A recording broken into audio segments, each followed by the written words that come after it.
박재익입니다. 네, 오늘 유튜브 과제 두 번째 클러스터링 알고리즘과 애널 디텍션에 대해서 설명하도록 하겠습니다. 네, 첫 번째는 제가 설명하고 두 번째는 박재익 님이 설명하겠습니다. 자, 그러면 시작할게요. 네, 먼저 클러스터링 알고리즘인데 첫 번째로 오버뷰하고 두 번째로 클러스터링 평가 지표 그리고 3, 4, 5번은 클러스터링 대표적인 알고리즘 기반으로 설명을 해줄게. 자, 우선 클러스터링과 분류 문제가 어떻게 다른지부터 알아야 되는데, 분류는 사전 정의된 범주가 있는 데이터로부터 어떤 예측 모델을 학습하는 문제고, 좀 그림으로 나타내면은 이 fx 요 점선을 찾아가는 그런 과정이라고 생각하면 될 것 같아요. 그래서 이 fx를 기준으로 이렇게 분류를 하는 걸 나타내는 거고, 군집하는 사전 정의된 범주가 없는 그 레이블이 없는 unsupervised learning 문제인데, 그래서 여기 어떤 정해진 정답 없이 이 데이터의 양상만 보고 우리가 군집하라는 걸, 그걸 군집이라고 할 거야. 이런 어떤 차이가 있냐면은 우리가 뭐 어떤 게 이상치인지 정확히 정의를 못하는 경우, 이게 뭐 범주가 사전적인 범주가 없기 때문에 그런 경우에 사용되는 기법이고, 뭐 가전제품 구매자의 가족 형태라든지 카드사 이름의 증 형태, 그리고 뭐 특허 문서를 구분하거나 이런 쪽에서도 쓰이고 있어. 자, 그리고 이 군집화 알고리즘 종류는 총 여기서 다룬 건 4가지를 얘기해 줄 건데, 첫 번째로는 계층적 군집화야. 요거는 오른쪽 그림으로 보면 조금 쉬운데, 각 개체들이 서로 이렇게 그 가까운 거리끼리 먼저 묶여지고 결국에는 최상층에는 그 모든 개체가 다 같이 어우러지는 그런 형태를 보이고, 요거의 특징은 이런 식으로 요 약간 의사결정 나무 같은 이런 덴드로그램이라고 하는데 이런 게 만들어진다는 게 특징이야. 그래서 이걸 좀 가시화하기 굉장히 좋기 때문에 그런 건 장점이고, 두 번째로는 불리한 군집화인데 이렇게 그 있는 데이터들을 이런 식으로 두 개의 군집으로 나누는 이런 군집화라는 거를 불리한 군집화라고 하는데, 이 계층적 군집화의 차이는 이거는 한 개체가 하나의 군집으로만 속하게 돼 있어. 그래가지고 요거는 뭐 P2 같은 경우는 여기도 속하고 여기도 속하고 여기도 속하지만 요거는 이렇게 다 따로따로 하나의 개체로 한다. 그 뒤에 얘기할 K-민즈 클러스터링이 요거 대표적인 기법이라고 봅니다. 그리고 세 번째로는 자기 조직화. 이거 조금 파일이 좀 깨진 것 같은데, 자기 조직화 지도라는 거. 자기 조직화 지도라는 건데, 요거는 우리가 앞에 배웠던 뒤에 배울 인공신경망을 좀 기반으로 해서 클러스터링 하는 방법이고, 다음으로는 밀도 기반 군집화. 요거는 그 데이터들의 밀도를 기반으로 어떻게 군집을 할지 이렇게 고르는 거예요. 요거 4개는 각각 장단점이 있어가지고 뒤에서 더 자세하게 얘기를 해줄게. 그래서 우리가 이렇게 클러스터링의 그 구조를 보면은 알고리즘적으로 좀 나누자면은 이렇게 계층적 군집이 있고, 그리고 파티션 군집이 있고, 얘기했던 그런 K-민즈 클러스터링 같은 경우는 거리 기반 군집이라고 보면 되고, 뒤에서 배울 밀도 기반 군집에는 DB 스캔, 대표적으로 DB 스캔이 있어서 오늘은 요 3가지 요 예시를 가지고 계속 군집화에 대해서 배울 거야. 근데 우선 군집화는 이게 우리가 군집을 하고 나서 잘 됐는지 안 됐는지를 평가를 할 수 있어야 되는데, 보통 이 밑에 3가지 지표로 평가를 많이 하거든. 첫 번째로는 두 군집 간의 거리. 요거는 우리가 군집화가 잘 돼 있으면은 군집과의 거리는 떨어질수록 좀 우수한 군집이라고. 아무래도 떨어지는 게 다른 군집이어야 되니까 그렇게 되고, 또 두 번째로는 같은 군집 내에서 최대 거리, 개체들끼리 최대 거리 요거를 또 나타내는데, 얘는 같은 군집이면 오밀조밀 모여 있는 게 좋잖아. 그러니까 최대 거리는 작을수록 좋으니까 얘는 작아야 돼. 그리고 또 하나는 같은 군집 내에서 이런 산포도를 보는 이런 군집이 있어. 이 3개를 봐야 되고, 그 말했듯이 1번은 좀 클수록 2, 3번은 작을수록 좋은 군집화의 결과다. 요거를 이해하고 넘어가면 될 것 같고, 자, 그래서 첫 번째로는 클러스터링 평가 지표로는 우선 가장 기본적인 sum of squared error가 있는데, 요거는 그림으로 설명해 줄게. 이렇게 파란색이 있고 주황색 군집이 있을 때 우리가 이렇게 하나의 군집을 만들었고 이렇게 만들었다고 쳐. 그럼 지금 여기가 2개의 군집이 있는 거잖아. 그러면 얘가 얼마나 군집이 잘 됐어요를 나타낼 때는 이 군집 내에 개체들의 센터를 구해. 센터를 구해서 각 개체들의 거리를 다 더한 거. 그리고 얘도 얘 센터를 구해서 다 더한 거. 아까 앞에 얘기했듯이 그 군집화 객체화된 객체들끼리는 가까울수록 우수한 거니까 이 값이 작을수록 좋다. 이렇게 할 수 있고, 이거 되게 직관적이고 좀 쉬운 그런 매트릭이긴 한데 단점이 얘는 군집 내에서의 거리만 그 신경을 쓰고 군집 간 얼마나 떨어져 있는지에 대한 거는 반영을 못하기 때문에 이거는 많이 쓰이진 않아요. 자, 두 번째로는 던 인덱스라는 군집이 있는데 얘는 수식을 보면은 분모는 이 한 군집 내에서 얼마나 큰 거리가 떨어져 있나, 요거의 그 군집 중에서 이거의 최대값을 들어가 있고, 위에는 이 군집끼리의 거리를 측정을 해가지고 군집끼리 가장 작은 거리를 나타낸 거야. 그래가지고 얘는 군집 간 거리니까 얘는 클수록 좋고, 얘는 군집 내에서 퍼진 정도니까 작을수록 좋잖아. 그래서 분모는 작은 값, 분자는 큰 값이 들어가면 좋기 때문에 던 인덱스는 큰 값일수록 좀 우수한 군집화의 결과로 받아들이면 될 것 같아. 그리고 세 번째로는 실벨 인덱스라는 게 있는데, 이것도 먼저 수식을 보면은 우선 분자, 분모 텀으로 좀 나눌 수 있고, 분모는 뭔가 이거를 노멀라이제이션 하기 위한 텀이기 때문에 조금 무시를 하면 될 것 같고, 분자에 대해 설명해야 되는데, 분자는 우선 AI 같은 경우는 한 군집 내에서 어떤 객체를 선택했을 때 다른 객체들끼리의 거리의 평균이야. 그럼 얘는 아까 얘기했던 같은 군집 내에서는 가까울수록 좋으니까 AI는 작을수록 좋고, BI는 AI를 한 I라는 객체를 선택했을 때 다른 군집에 있는 애들이랑 거리를 다 구해. 그래서 그게 평균을 내면은 이 보라색 군집과 노란색 군집의 거리가 나올 텐데 이것 중에 작은 애를 선택하는 거야. 그럼 얘는 군집 간 거리를 나타내는 것 때문에 클수록 좋겠지. 그래가지고 이 BI에서 AI를 빼게 되면은 얘는 클수록 좋고 얘는 작을수록 좋으니까 얘도 역시 큰 값을 가지는 게 좀 우수한 군집하고, 이거 객체 i에 대해서 이렇게 그 수치가 나오게 되면은 모든 i에 대해서 이걸 다 측정을 해. 그러고 나서 그거를 평균해 준다. 이게 실루엣 인덱스야. 그래서 이 노멀라이제이션 텀 때문에 이 SI는 -1, 그래서 1의 값밖에 가지지 못하거든. 그럼 군집이 굉장히 우수하면 1이 되고 안 좋게 되면 마이너스 값을 가지게 되는데, 얘를 전부 다 평균 내게 되면은 이 결국 실루엣 인덱스는 1에 가까울수록 우수한 군집이 된다. 보통 뭐 원래적으로 한 0.5 이상이면은 군집이 잘 됐다, 이런 식으로 평가를 하긴 해.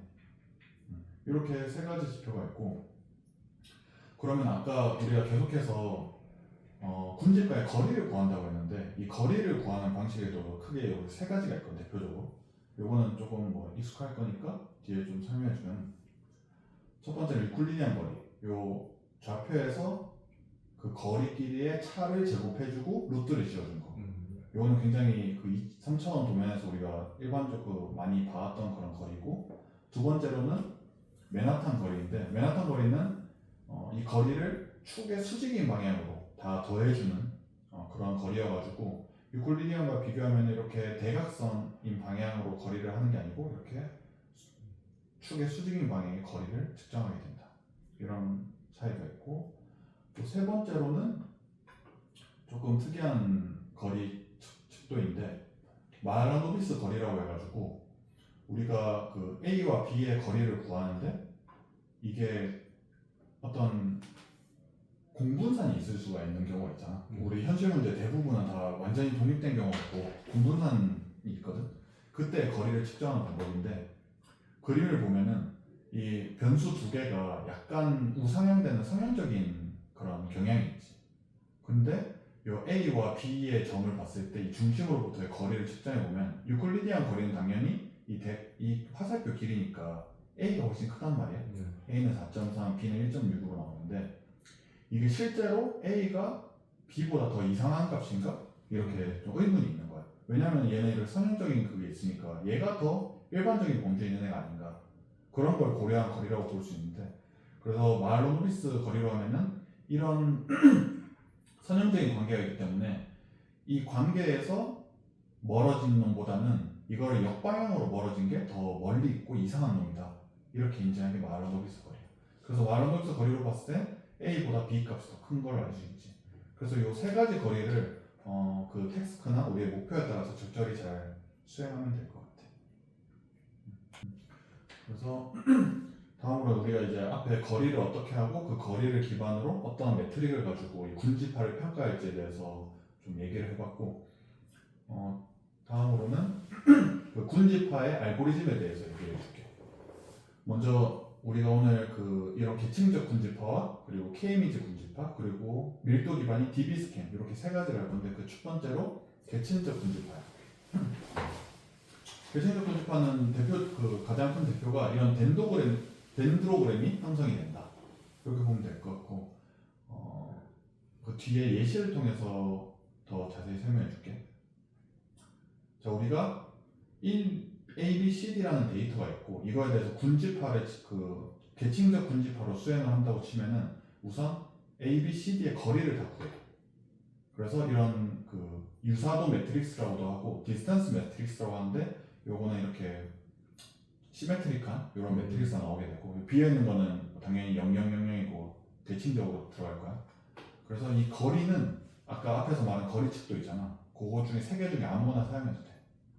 그건 기준을 하나 정해서 쓰면 되고, 그래서 이렇게 봤을 때 제일 가까운 거리가 지금 A랑 D잖아. 그러면 A랑 D를 먼저 묶어. 그러고 나서 A, D를 묶은 다음에 다시 다른 애들과의 거리를 구하는 거야. 그러고 나서 가까운 애가 누군가 봤더니 B는 20이고 C와 B는 10이야. 그러면 A, D와 C가 제일 가까워서 또 C를 묶어. 그럼 이렇게 또 형성이 되고, 그 마지막으로 A, D, C 묶인 것과 B를 마지막으로 이렇게 딱 해주면은 군지파가 완료된 거야. 이건 4개밖에 없어서 좀 간단한데, 뭐 많더라도 이 알고리즘을 계속 반복하는 거기 때문에 이거는 그냥 많더라도 이해를 할 수 있을 거고, 요거의 좀 특징은 우리가 이렇게 되면은 모든 그 데이터가 다 군지파가 되는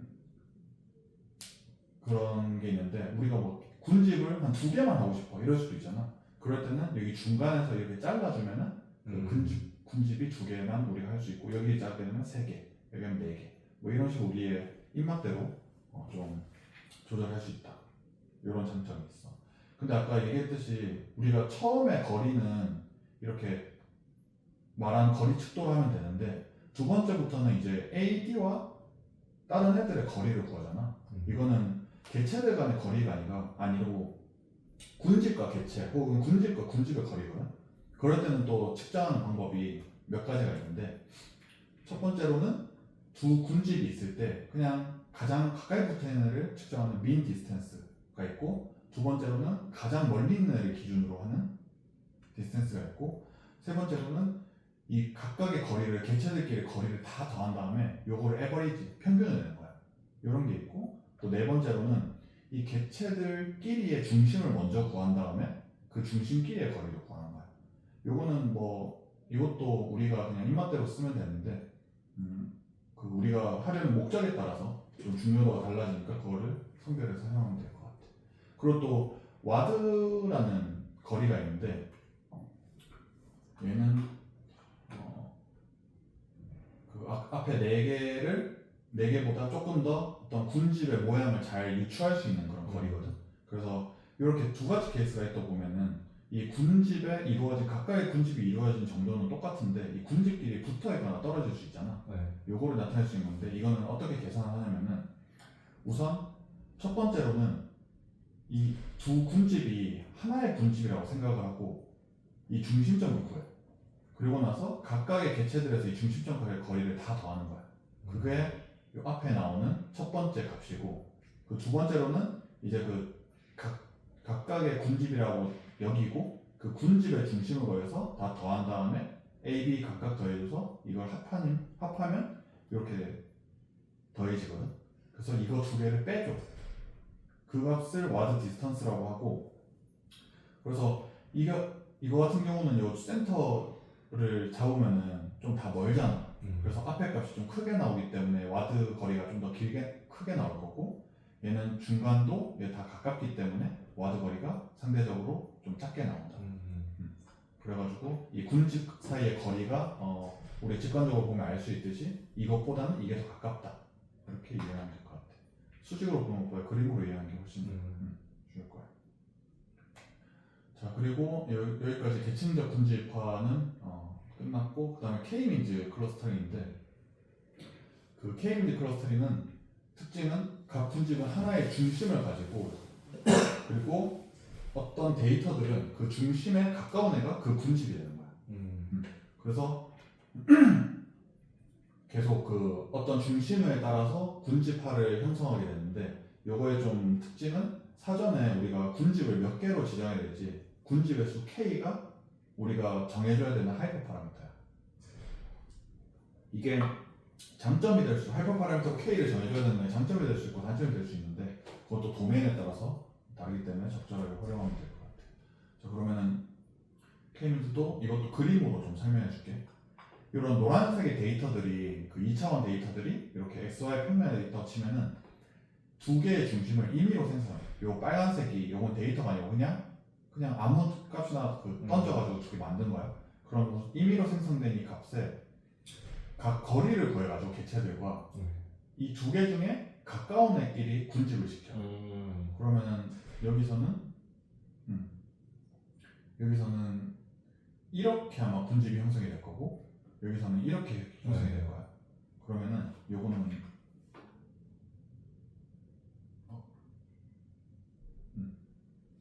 그렇게 형성이 되면은, 그러면은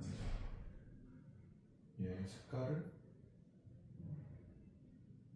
이런 색깔, 뭐 얘를 초록색으로 해주고 이렇게 군집이 형성된다고 치자.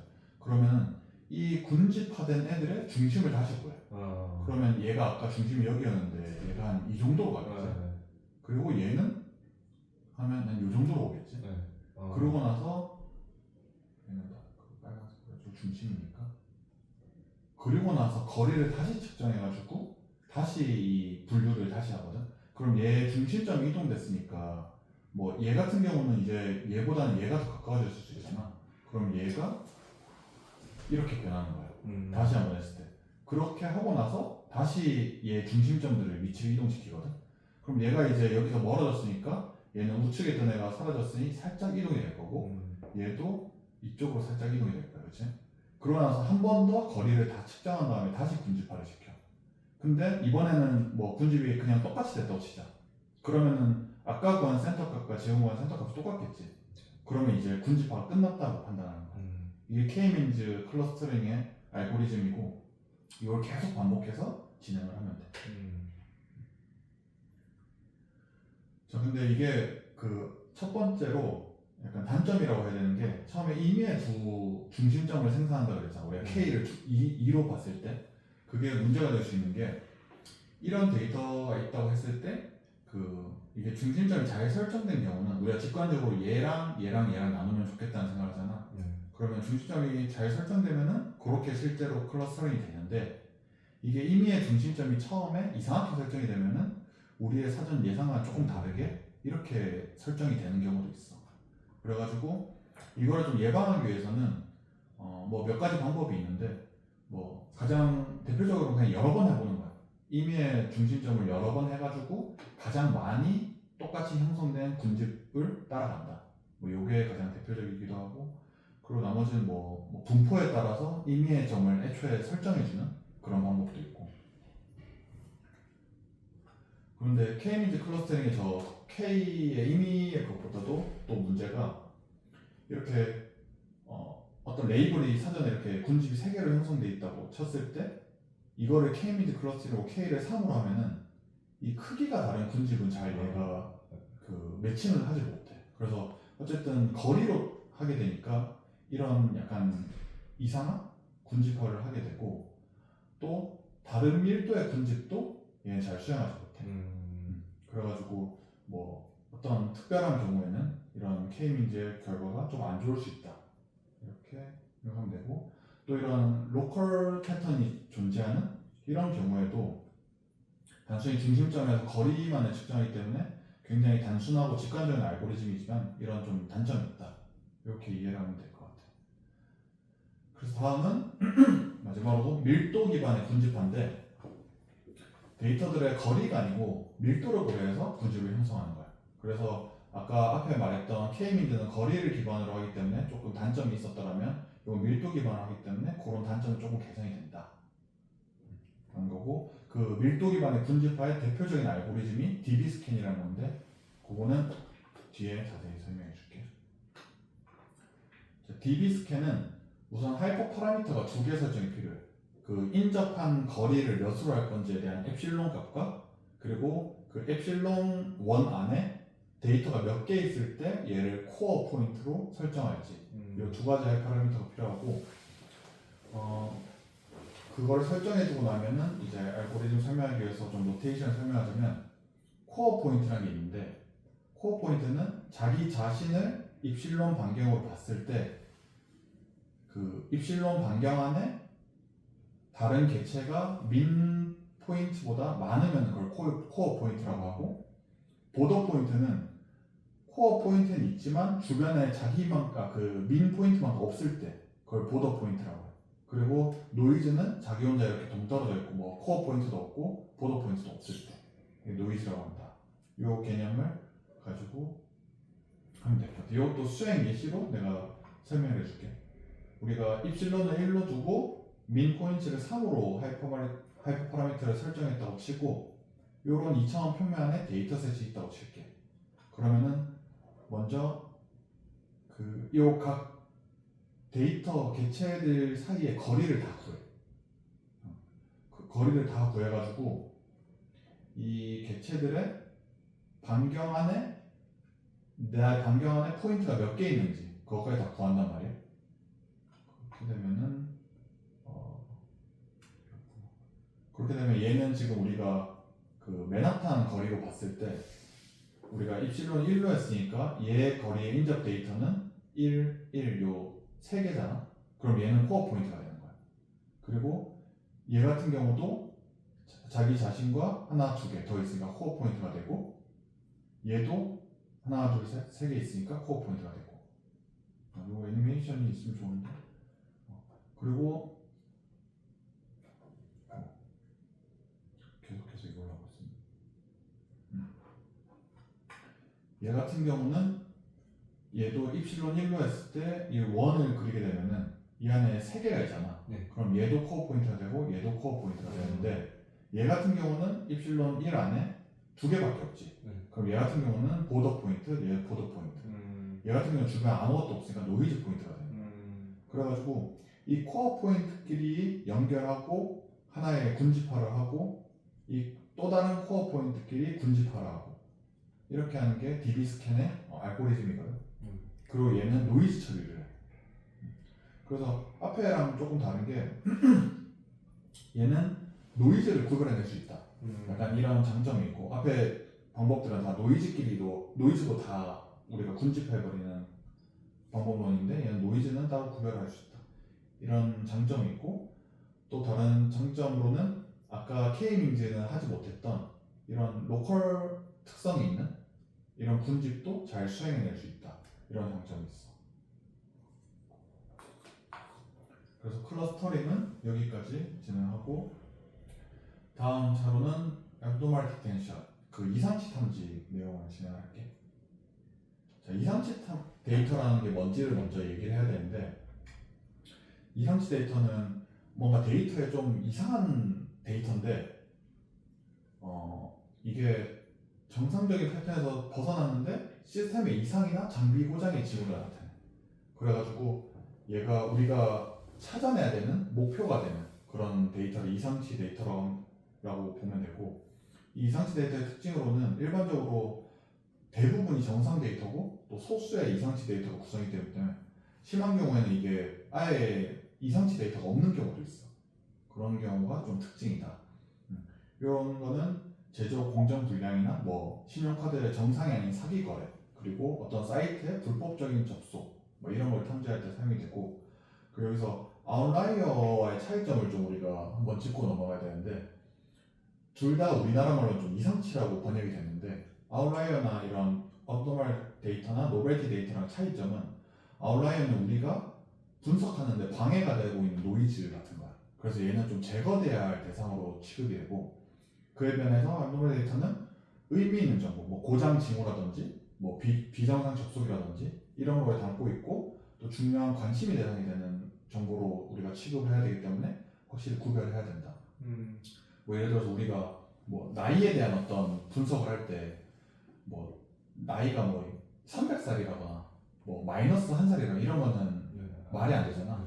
근데 뭐 130살이다 이런 거는 막 아웃라이어까지는 아니고 그런 거는 하나의 이상치로 볼 수 있다. 앱노멀 데이터 이런 차이가 있어. 그래서 뭐 클러스터링과 좀 비슷한데 그 차이점은 어떤 클러스터링을 만들고 나서 그 밖에 있는 아이를 이상치로 우리가 분류하는 이거를 찾아내는 게 우리의 목적이라고 보면 될 것 같아. 그래서 이런 클러스터링, 이상치 데이터의 알고리즘에는 요 제너럴라이제이션과 스페셜라이제이션 이런 개념이 있는데 이 두 개념은 약간 트레이드오프 관계거든. 그래서 어떤 사과를 우리가 정상, 비정상 사과를 분류해내는 거라 할 때 얘를 동그란 게 사과예요라고 했을 때 이 수박까지 사과로 할 수 있는 그런 문제가 있는데 그렇다고 우리가 빨간색 동그란 것만 사과예요 하면은 이 아오리 사과 같은 경우는 또 얘를 사과로 그 정상 사과로 구분을 못 한단 말이야. 그래서 이걸 적절히 도메인에 따라서 잘 조절을 해줘야 된다. 이런 개념이 있고 그리고 또 이상치 탐지 알고리즘을 구성해서 데이터셋을 구성할 때는 요거를 주의해야 되는 게 학습용 데이터에는 무조건 다 정상 데이터만 넣어야 돼. 그러고 나서 그 검증용이나 테스트용은 이런 5대5의 비율로 이상치 데이터가 소수가 있겠지만 이거를 다시 5대5로 나눠서 이렇게 검증을 해줘야지 우수한 모델링이 된다. 이걸 참고하면 될 것 같아. 그래가지고 그 이상치가 어떻게 그러면은 구분을 하나요? 라는 거에 우리가 딱 이 데이터가 또 2차원 평면상에 있다고 봤을 때 어떤 게 이상치예요라고 물으면은 직관적으로 뭔가 이런 테두리에 있는 애들이 조금 벗어나 있으니까 이상치예요라고 부를 수 있잖아. 그래가지고 1차원적으로는 이런 밀도를 기반으로 혼자 동떨어져 있는 애가 이상치일 확률이 높다. 이게 우리 그 이상치 탐지 덴시티 베이스드 밀도 기반 이상치 탐지 모델의 기본 아이디어고 그래서 얘들이 아마 이상치일 거다.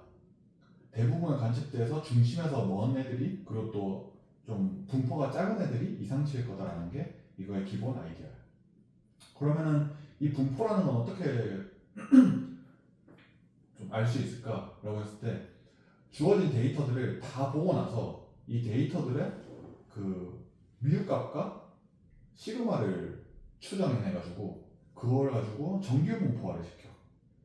그러면은 우리가 가지고 있는 데이터를 가지고 정규 분포화를 하게 되면은 이런 발생 확률이 굉장히 낮은 데이터들을 우리가 이상치로 보겠다. 이게 이 아이디어거든.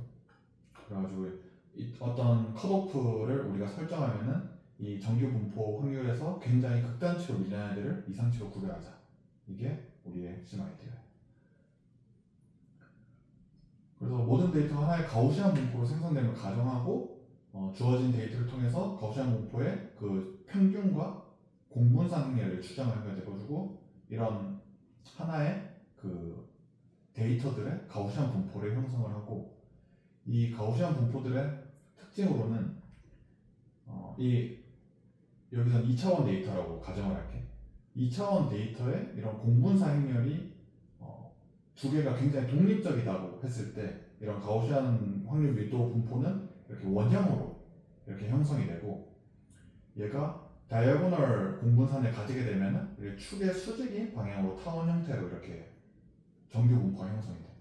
그리고 풀 매트릭스다.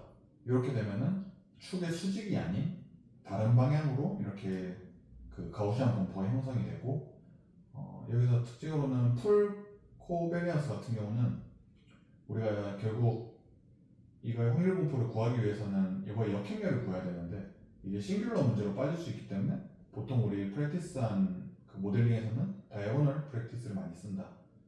요거까지 이해하고 넘어가면 될 것 같아.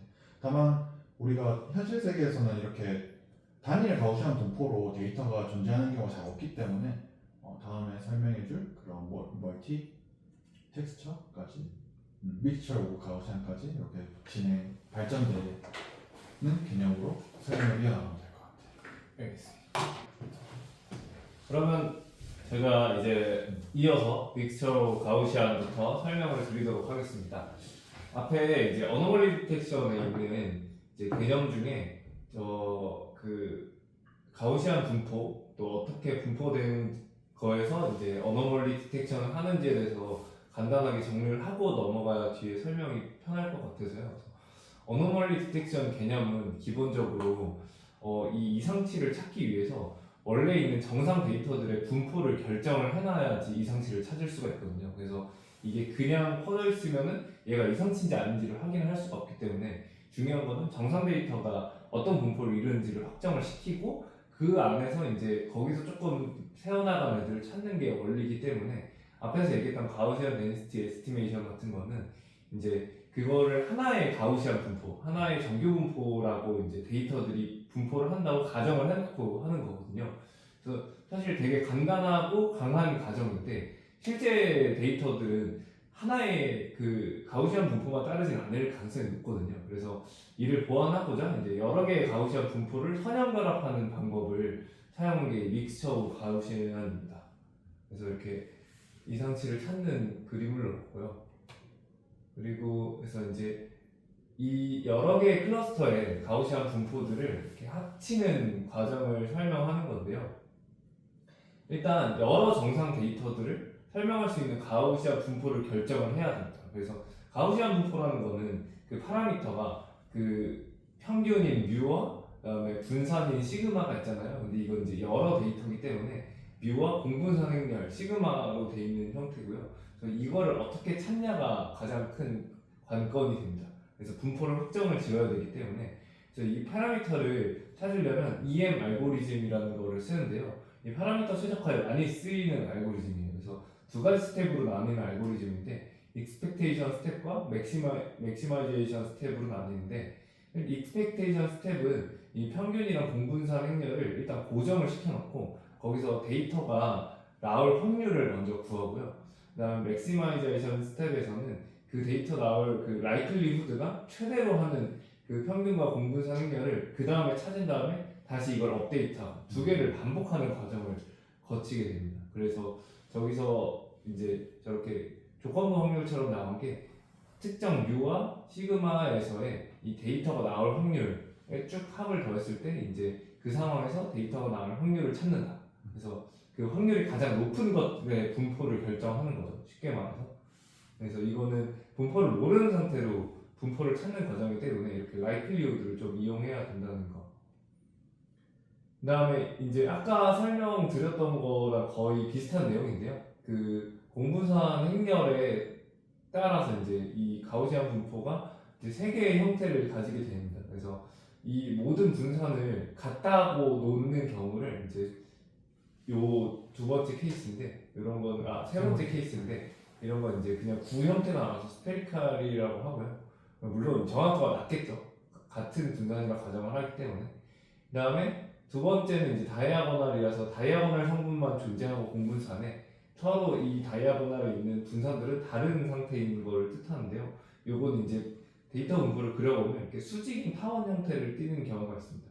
그리고 마지막으로 풀은 이제 모든 성분이 다 다른 분산을 가지는 것을 가정을 하는 형태인데 그래서 이제 그 데이터 분포의 형태도 축도 다양한 타원 형태를 가지게 되는데 이게 가장 물론 반영하기엔 정확하지만 계산량이 너무 많은 문제가 있어서 실질적으로는 다이아고널 형태를 많이 쓰고 있습니다. 그래서 이렇게 하면은 이제 가우시안 분포를 결정할 수 있고 나중에 이거를 다 선형 결합을 해주는 형태로 데이터 분포를 설명하게 됩니다. 두 번째는 이제 팔즘 윈도우 덴시티 에스티메이션이라는 방법인데요.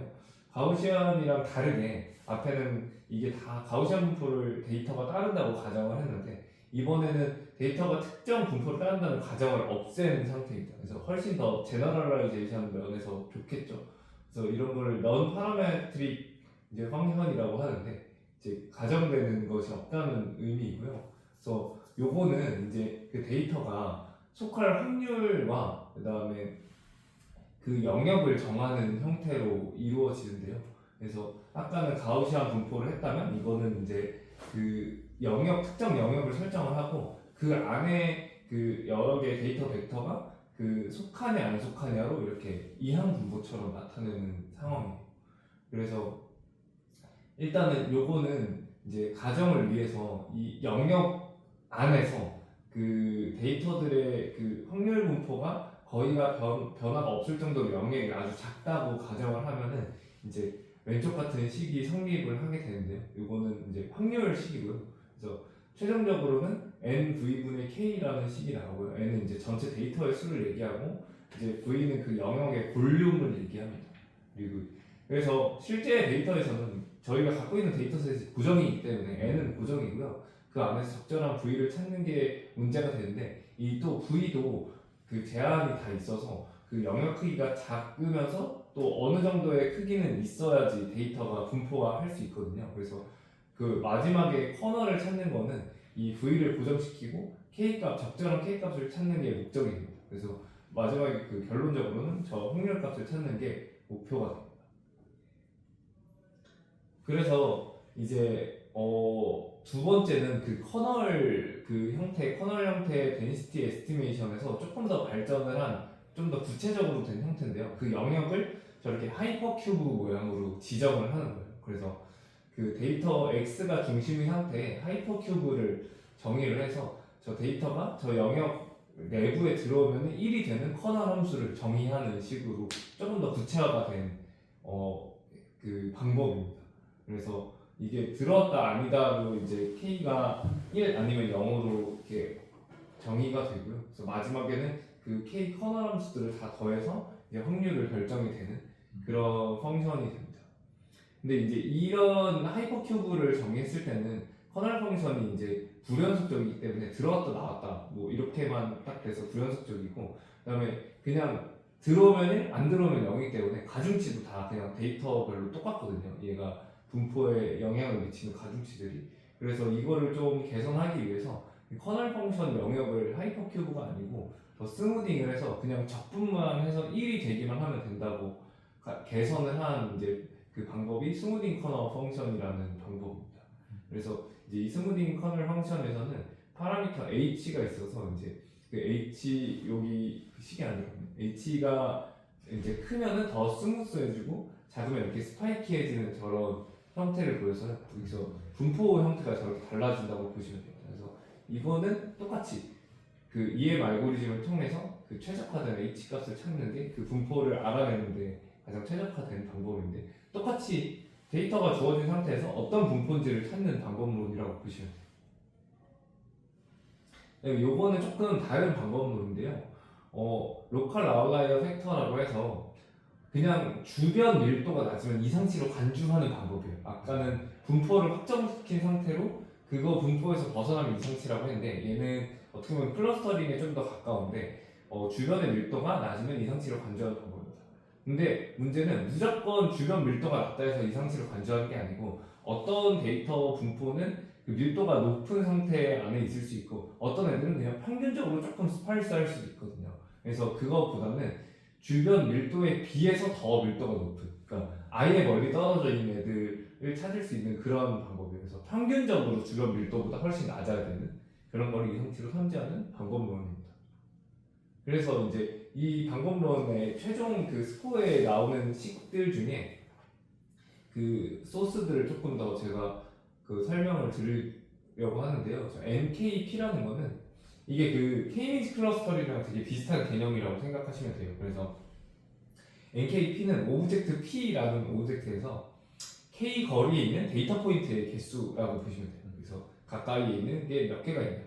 그리고 LRDK라는 그 펑션이 있는데 이건 로컬 리처빌리티 디스턴스라고 해서요. 그래서 그 P의 분진 밀도를 의미하고요. 주변에 높은 밀도로 개체들이 존재하면 이 값이 커지는 그런 거라고 보시면 돼요. 그래서 이제 전체 LOF 식을 보면은 NKP로 나누고 그 위에 이제 시그마로 그 O는 이제 주변에 있는 데이터들을 얘기하고요. 그다음에 P가 이제 그 제가 보고 싶은 해당 데이터 포인트라고 보면 되는데요.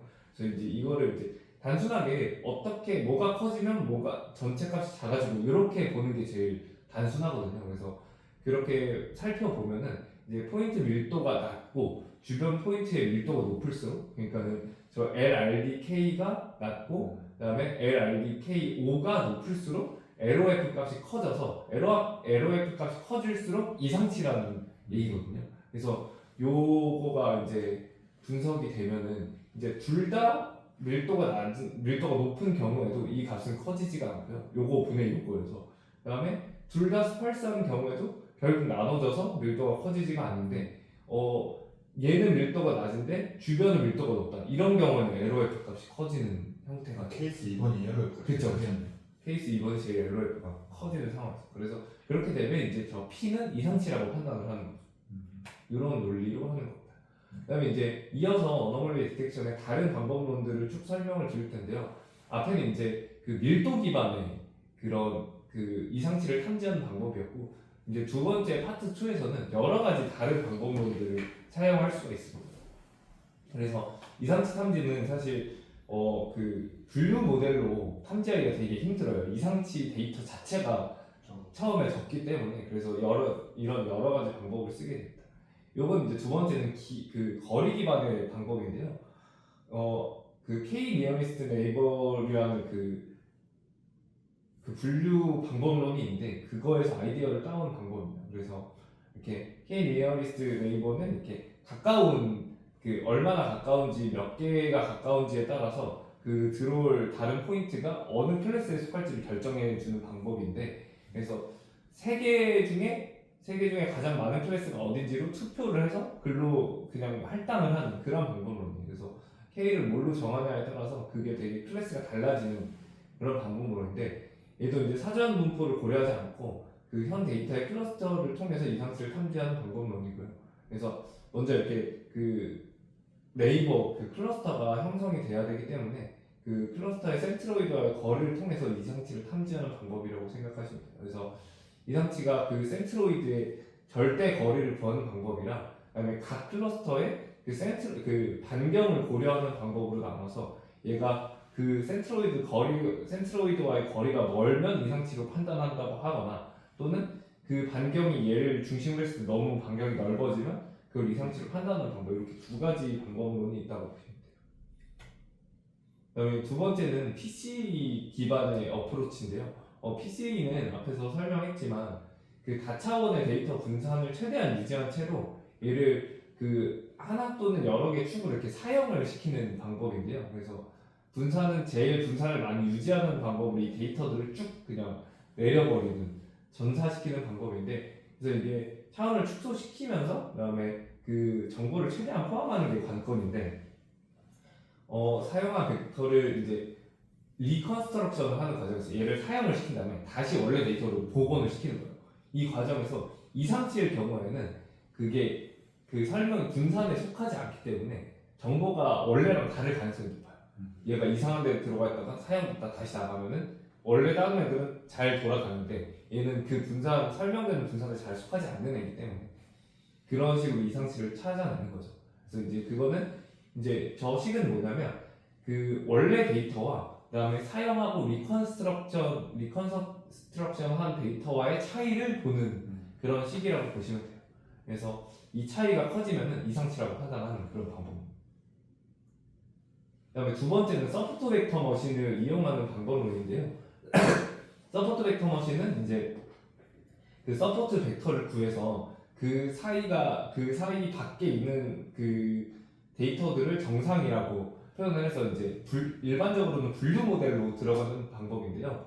이 분류 모델에서 그 분류에 들어가지 못하는 애들을 이상치로 이제 판단하는 그런 방법론이에요. 그래서 서포트 벡터 머신 분류 모델에서도 이렇게 서포트 벡터 그 하이퍼플레인 사이로 들어가는 데이터 포인트들이 있었는데, 걔네들을 우리가 이번에는 이상치를 판단할 때 써보자, 이런 아이디어로 나온 방법론입니다. 그래서 두 가지 방법론이 있는데, 원 클래스 서포트 벡터 머신이라는 방법론은 원점에서 멀어질수록 이제 정상 데이터를 환결하는 방법론이에요. 그래서 그 디시전 펑션은 얘가 이상치라고 판단하는 펑션은 이렇게 되는데, 요 식이 0보다 작으면 여기 그 하이퍼플레인 안에 들어오냐를 판단하는 식이거든요.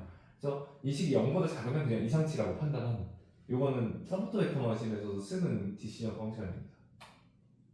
그래서 이제 그 이상치를 어떻게 판단하냐를 이렇게 이제 라그랑지안과 KKT 컨디션으로 풀 수 있는데, 이거는 이제 시간상 수식을 다 설명드릴 수는 없고 이제 몇 가지 요소만 설명을 드리면, 저 푸사이는 이제 SVM의 페널티라고 보시면 되고요. 요 안으로 들어가면 저만큼 페널티를 준다는 거고, 그다음에 로우는 이제 원점에서 경계면까지 거리라고 보시면 돼요. 얘가 클수록 이제 그 분류가 잘 되는 모델이고, 그다음에 저 누 LA는 L은 개체수를 의미하고요. 누는 이제 저희가 정해야 되는 하이퍼 파라미터예요.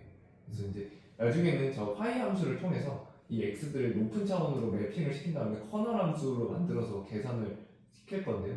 그래서 어쨌든 결론적으로는 이 푸사이 값이 0보다 커지면은 하이퍼플레인 밖으로 나왔다고 생각해서 이상치라고 판단을 하고요.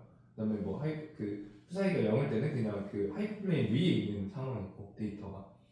그리고 이 누가 클수록 더 저기 빠졌는데 x가 컴플렉스한 디시전 바운더리가 생성이 돼서요. 이렇게 더 이렇게 스파이키한 모양을 그리게 됩니다.